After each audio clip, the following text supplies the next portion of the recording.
Okay, so here we are with Sauna Basics can. 101. I don't know where Get rid of the beer can. Get rid of the beer cans.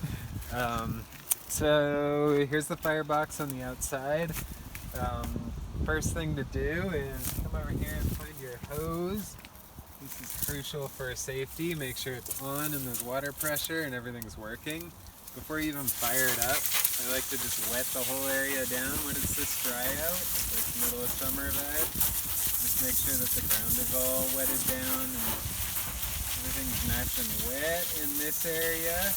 And then I'll even go inside before I start. And you can spray everything down, spray down the woods, wash off the benches, spray everything off just to get it nice and clean. And blast it all out, go through the whole space, get everything nice and wet. Once you're done with that, just keep your hose here so that it's there as a safety precaution. And then you come over here, there's a bunch of wax cardboard there, which makes it really easy to start your fire. You don't need a ton of it, like half of one of those boxes is great. It lights really easy, gets things going. And then you're gonna take, if you want it to get hot really fast, use a fair amount of like small stuff to get started. And so you put your wax cardboard in here, you put your wood on top of that, you light it up, make sure the fire's going. Once it's good and going, it's not gonna go out. Pack it full of wood. You can leave it cracked a little bit. That's it, there is no damper.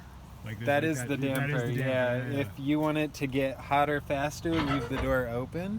Yeah. If it's hot enough, keep the door closed. The main thing is that if you are the fire tender, you just need to be around. You don't have to be in the sauna, you don't have to be like standing right here, but you need to be in the area. Like in this zone near the water, not over by the tent. Yeah, checking on it every once in a while, just keeping an eye on it. You just don't want to like abandon it. Yeah. Especially if you like pack it full of wood and then abandon it. Once it's packed full of wood from cold, it'll be about like 20-30 minutes in this weather if you get a good dry wood and a fair amount of kindling.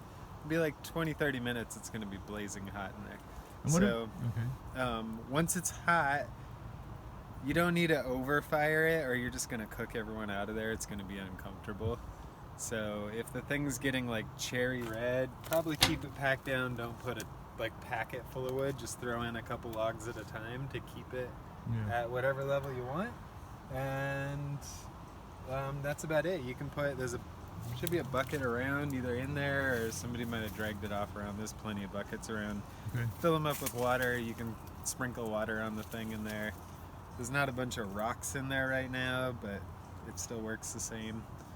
And what about on the other end, like the cooling down end, when like things are winding down and when you're winding down, ready to pack up, what I would do is again spray down all the wood and stuff on the inside, spray down the ground out here.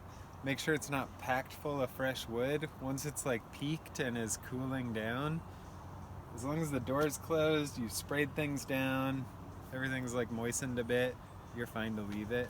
Okay, so people can leave it if it's basically just a bed of coals burning down, they can leave it. Pretty much the only thing to avoid is if you pack it full of wood and abandon it, because then it's going to get really hot really fast. Yeah.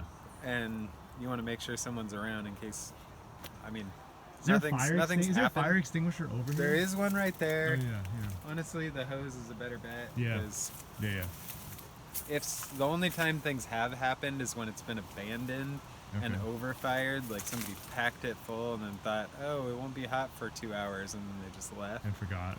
And, you know, it has been overfired to the point where it's like melted the metal, like gotten that hot, like bright cherry red. Yeah, and at that point it's never like in its current iteration like caught on fire, but it'll like, if it gets that hot for too long, it can start to smolder some of the wood close by. So that's why wetting stuff down, having a hose is crucial. No, when things are cherry red, I mean, I grew up with a sauna actually. My parents had a wood-fired sauna. Like, cherry red is not necessary. No, I mean a little bit of cherry's fine, little bit, but when it's like so bright you can see inside, you're a little too hot. Yeah.